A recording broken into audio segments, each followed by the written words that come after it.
Hoje em dia é muito comum a gente começar a acompanhar a carreira dos jogadores desde que eles são muito jovens. E aí a gente já fica com uma boa ideia de quais jogadores podem vingar no futuro, né? É o caso do Moukoko, por exemplo, do Borussia Dortmund, que mesmo antes dele subir pro time principal, a gente já acompanhava a carreira dele. Mas tem alguns casos no futebol mundial de jogadores que simplesmente explodem do nada. Ninguém conhecia os caras, eles rodaram por times alternativos, ninguém acreditava no potencial deles quando de repente...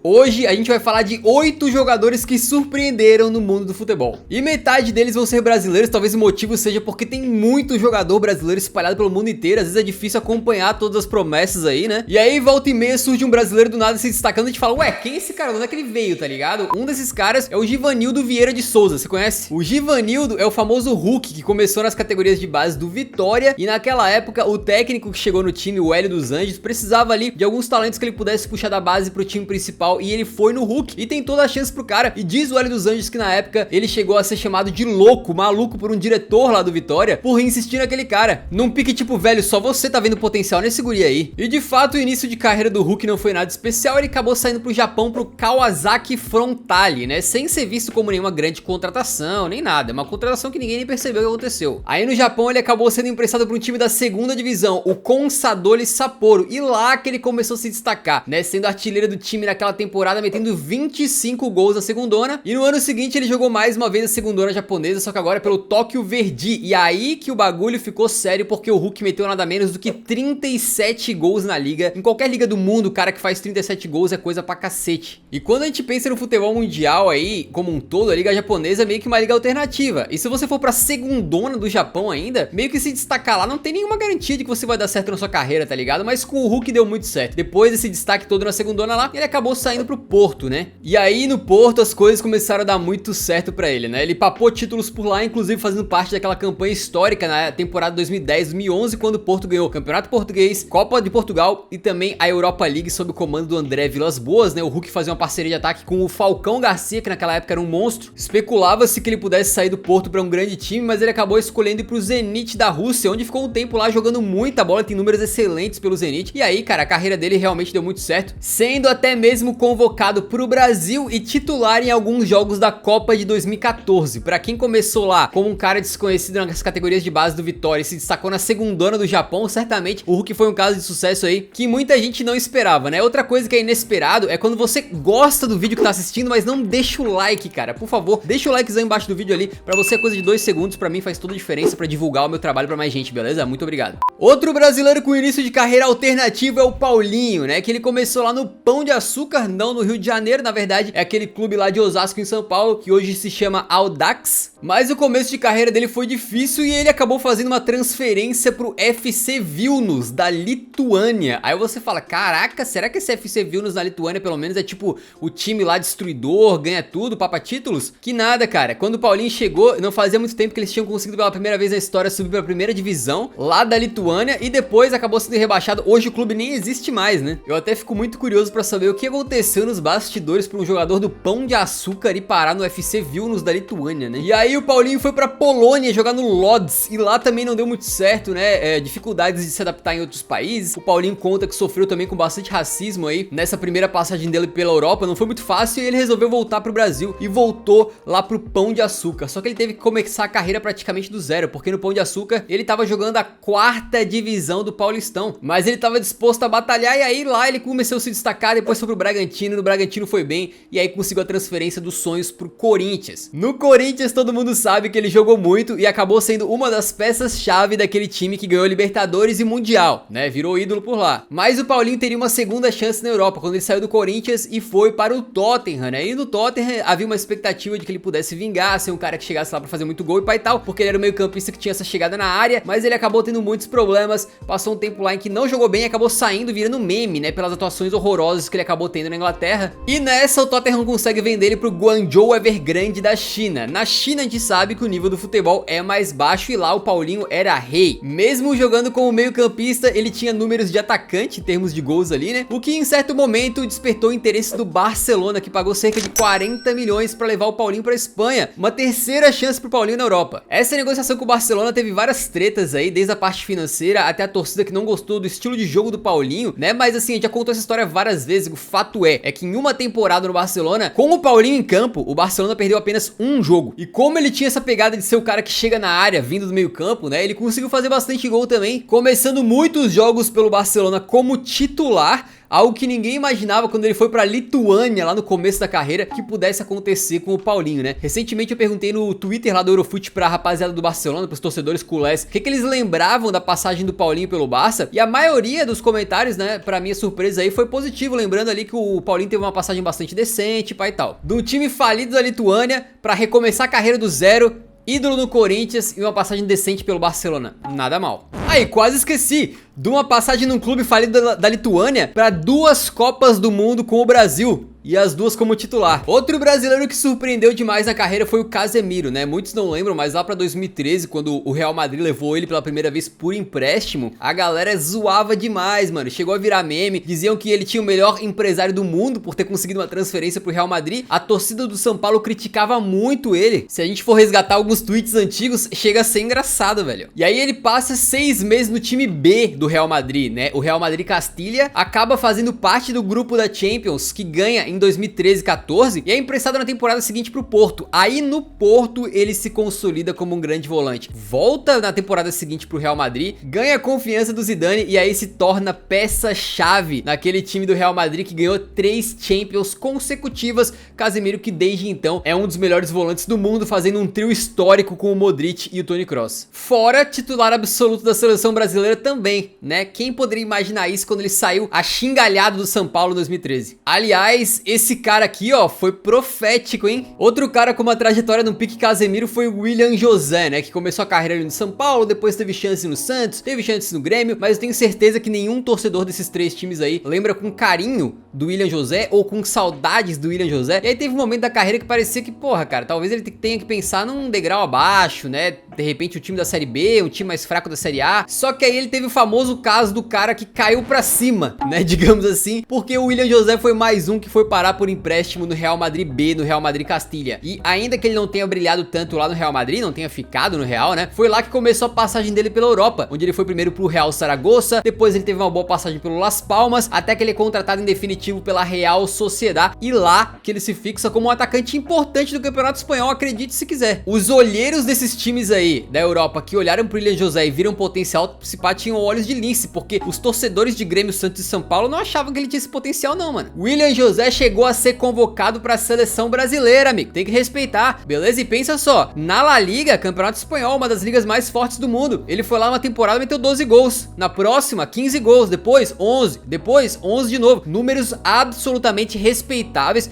melhor que alguns centroavantes aí com mais nome, beleza? Mas deu de brasileiro, vamos falar agora de um time inglês, né? O Liverpool, que lá em 2011 gastou cerca de 16 milhões de libras para contratar um jovem jogador do Sunderland chamado Henderson. 16 milhões de libras, né? Hoje é um valor básico por um jogador ali até considerado fraco, mas na época esse dinheiro valia mais e ele chegou com uma certa pressão ali, mesmo sendo muito jovem. E essa pressão foi complicada pra ele no primeiro ano lá no Liverpool, né? Ele tinha um problema no meio-campo, que já tinha jogadores ali ocupando as posições, né? Principalmente o Gerrard, grande ídolo do Liverpool, era mais ou menos um cara que jogava numa posição semelhante à dele. E aí o técnico da época botava o Henderson jogando meio que pela ala, pela direita, uma posição que ele conseguia fazer, obviamente, mas que não era a sua especialidade, né? Então o primeiro ano dele foi muito difícil, ele não jogou bem e teve uma época que o Liverpool olhou para um jogador americano do Fulham, o Clint Dempsey, e falou, pô, eu quero esse cara. E eles pensaram em fazer uma troca, Henderson pelo Dempsey, e o Henderson poderia ter ido parar no Fulham, mas o Henderson falou, não, eu quero ficar e quero fazer minha história aqui. Pra ter uma ideia como aquele começo foi difícil pra ele, o James Pearce, que é um jornalista aí que segue o Liverpool há muitos anos, especializado nos Reds, né, disse o seguinte: algumas vezes era sofrível assistir ele jogar. E aí ele começou a virar um pouco de motivo de chacota, diziam que, com esse cara aí o Liverpool não vai ganhar nada, né, obviamente. E essa chacota ganhou um novo nível, digamos assim, quando o Sir Alex Ferguson, um dos maiores treinadores de todos os tempos, né, uma lenda do Manchester United, publicou no seu livro que o Manchester United teve interesse em contratar o Henderson, mas quando eles analisaram mais de perto o jogador, eles perceberam que o Henderson corria de forma estranha e eles não gostaram da forma dele de correr, porque isso poderia causar lesões no futuro. Só que obviamente que os torcedores do Manchester United interpretaram isso com o rego, né? E começaram a falar, não, isso significa que ele não era bom pro United, mas é bom pro Liverpool, hahaha. É verdade que o Henderson teve algumas lesões no Liverpool, a gente não sabe se é por causa da maneira como ele corria ou não, mas o fato é que com o passar dos anos, ele foi se transformando num dos jogadores mais importantes do Liverpool, de um cara que era considerado um jogador que se entregava em campo, que tinha um pulmão infinito, que não parava de correr e suava sangue pelo time. Ele também passou a se desenvolver mais na parte técnica, passou a ter o passe longo com muita qualidade, por exemplo, e principalmente depois da saída do Gerrard, ele se consolidou no meio campo como um dos pilares da equipe do Jürgen Klopp, que depois viraria uma potência aí, tanto a nível de futebol inglês, ganharam a Premier League, quanto a nível europeu, ganhando também a Champions. Diga-se de passagem, como capitão do Liverpool, né? Então ele virou um grande ídolo no clube. Dizem também que ele é uma grande pessoa, então a galera gosta dele por ser um cara bom assim, saca? Virou um grande jogador pra surpresa de muitos que achavam que ele não ia vingar. Lembra que ele quase saiu pro Fulham numa época. E querendo ou não,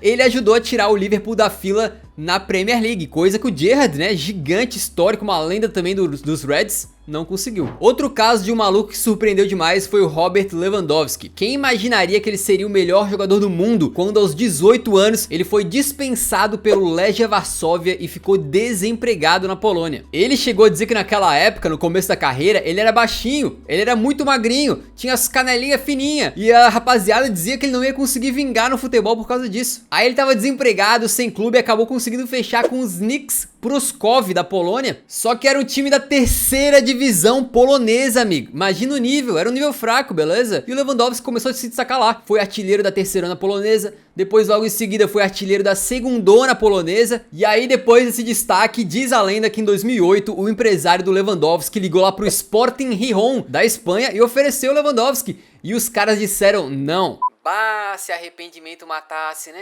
Eventualmente o Lewandowski foi subindo na carreira e acabou se transferindo pro Lech Poznan, onde ele voltou a jogar a primeira divisão da Polônia e ele foi vice-artilheiro do campeonato na sua primeira temporada lá e foi artilheiro e campeão na segunda temporada. Aí já tinha olhos da Europa inteira pro cara. Diz a lenda que o Blackburn tava prestes a contratar o Lewandowski que ia jogar na Inglaterra, quando inacreditavelmente as cinzas de um vulcão da Islândia impediram voos numa época que o Lewandowski tinha que voar pra Inglaterra pra fechar a contratação. E por isso que ele não foi pro Blackburn. Acredite se quiser, eu já contei essa história com detalhes no vídeo de transferências que quase aconteceram. É bizarro, velho. E também diz a lenda que o clube dele na Polônia chegou a fechar com o Genoa da Itália a transferência do Leva. Só que aí de última hora, o presidente do Genoa lá, por sei lá qual motivo, falou não vai rolar, cancela tudo. Muito magrinho, não tem força, cara. Liberado de graça na Polônia. Demitido e desempregado aos 18 anos na Polônia. Rejeitado por um clube pequeno da Espanha, cancelado num clube mediano da Itália. Negociação com o time da Inglaterra deu errado por causa de um puto de um vulcão. Muita coisa parecia querer impedir o Lewandowski de progredir na sua carreira, até que em 2010 ele conseguiu a transferência pro Borussia Dortmund. Na época ninguém sabia quem ele era e o Lewandowski chegou ali como um cara pra ficar no banco, inclusive ele jogou a maior parte da primeira temporada dele lá nos Aurinegros, vindo do banco, né, e marcou apenas 9 golzinhos naquela temporada. 9 golzinhos, até o William José na La Liga marca mais. Mas daí pra frente eu não preciso nem falar, né, cara? Ele se tornou titular absoluto do Borussia Dortmund, lá virou um dos melhores centroavantes do mundo, chegou a destruir o Real Madrid na Champions League, metendo 4 gols no mesmo jogo, depois fez uma transferência pro Bayern de Munique, quebrou recordes históricos, por exemplo, sendo o jogador que mais marcou gols na história de uma só edição da Bundesliga, ganhou infinitos títulos com o Bayern de Munique, levou Champions League pra casa e pra coroar, no ano de 2020 foi eleito o melhor jogador do mundo pela FIFA. Como é que será que tá o treinador do Legia Varsóvia, né, que dispensou o Lewandowski quando ele tinha 18 aninhos? Outro jogador atacante que surpreendeu o mundo foi o Choupo-Moting, e claro, não tô comparando ele com o Lewandowski, nem com nenhum dos outros nomes dessa lista, e é claro que o Choupo-Moting não é nenhum craque, tá? Vamos deixar isso bem claro antes de continuar aqui com o assunto, mas ele é mais um daqueles malucos que parece que caiu pra cima. Até 2018, quando o Choupo-Moting já tinha 29 anos, a sua carreira tinha sido medíocre no sentido histórico estrito da palavra mesmo, tipo mediana, né? Ele jogou em clubes ali que brigavam pelo meio de tabela, na Alemanha. O cara foi do Hamburgo pro Mainz, pro Schalke, pro Stoke City, sempre de graça. E no Stoke City na Inglaterra, ele não consegue vingar direito e acaba sendo dispensado, né? Exatamente, ele foi liberado de graça. Um cara saindo de graça, dispensado do Stoke City. Você pensa, pô, vai jogar na segunda divisão agora, sei lá. Só que qual que foi o próximo clube dele? O Paris Saint-Germain. Exatamente, ele conseguiu uma vaguinha no Paris pra jogar com o Neymar, por exemplo, e ser reserva do Cavani na época. E o Choupo-Moting acabou dando resultado, cara. Tudo bem que ele jogava pouco e fazia poucos gols, mas, por exemplo, naquela histórica Champions League em que o PSG conseguiu ir pra final e acabou perdendo pro Bayern de Munique, foi ele que fez o gol histórico contra a Atalanta nas quartas de final, aos 48 do segundo tempo, pra botar o PSG nas semis contra o RB Leipzig. E em 2020 ele foi justamente do PSG pro Bayern de Munique, mais uma transferência que tu fica pensando, cara, como é que esse cara tá conseguindo jogar em time tão grande, né? Mais um Bayern de Munique, cara. Claro, deixando claro que ele não é nenhum craque, beleza? Mas teve um momento em que ele teve que substituir o Lewandowski como titular. Foi na Champions League contra o próprio PSG, quartas de final, e o cara conseguiu fazer um golzinho na ida, um golzinho na volta contra o Paris. É óbvio que ele não é do nível do Lewandowski, nem de perto, mas ele conseguiu em vários momentos ali mostrar que, porra, tem qualidade, cara, tem qualidade. Recentemente ele fez história num jogo da Copa da Alemanha, marcando 4 gols e dando 3 assistências na mesma partida. Nada mal pra quem tinha sido liberado de graça do Stoke City, né? No mínimo surpreendente. Chegou a virar bastante meme, né? O Choupo-Moting.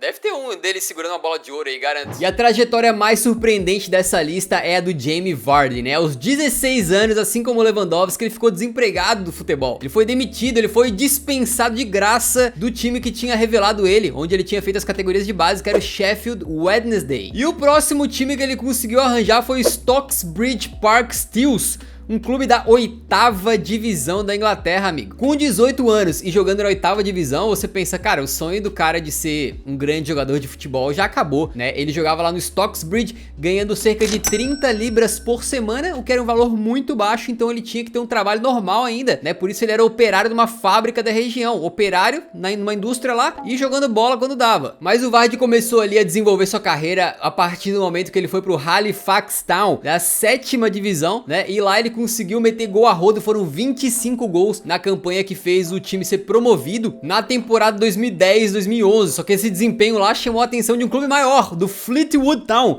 da 5ª divisão. Então olha como ele demorou pra conseguir chegar na 5ª, cara. Só que o Vardy ia subindo de nível e ia continuando metendo gol. Então na 5ª divisão ele chegou e meteu 31 gols, ajudando o Fleetwood Town a conseguir a primeira promoção da história deles pra 4ª divisão. Isso foi em 2012, quando o Vardy já tinha 25 anos, amigo. 25 anos jogando na 5ª divisão, né? Muita gente não bota mais fé num cara desse, mesmo o cara metendo gol, parece que ele vai ser aquele cara que vai jogar na 4ª divisão, de repente na 3ª. Até que o Leicester tava de olho no mercado, né?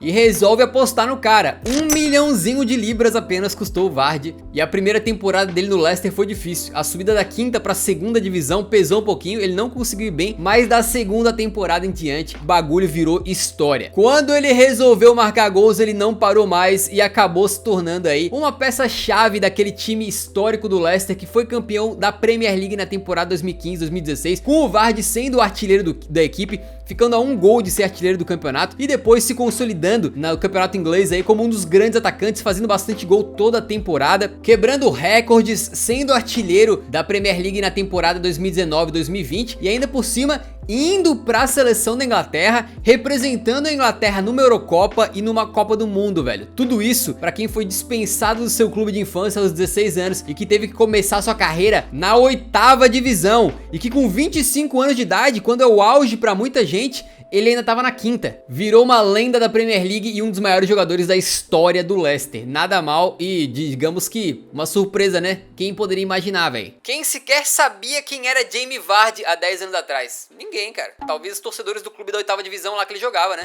Esses foram 8 jogadores que tiveram começos de carreira um pouco difíceis, ninguém acreditava neles, mas acabaram conseguindo se tornar bons jogadores ali, ter carreiras bastante interessantes. Quais outros casos poderiam ter entrado na lista e ficaram de fora? Não esquece de deixar nos comentários e se você chegou até aqui e curtiu o vídeo, por favor dá uma força pro meu trabalho, deixando o like no vídeo antes de sair, que ajuda a divulgar o vídeo e o canal pra mais gente, beleza? Nos vemos no próximo então, um grande abraço, falou!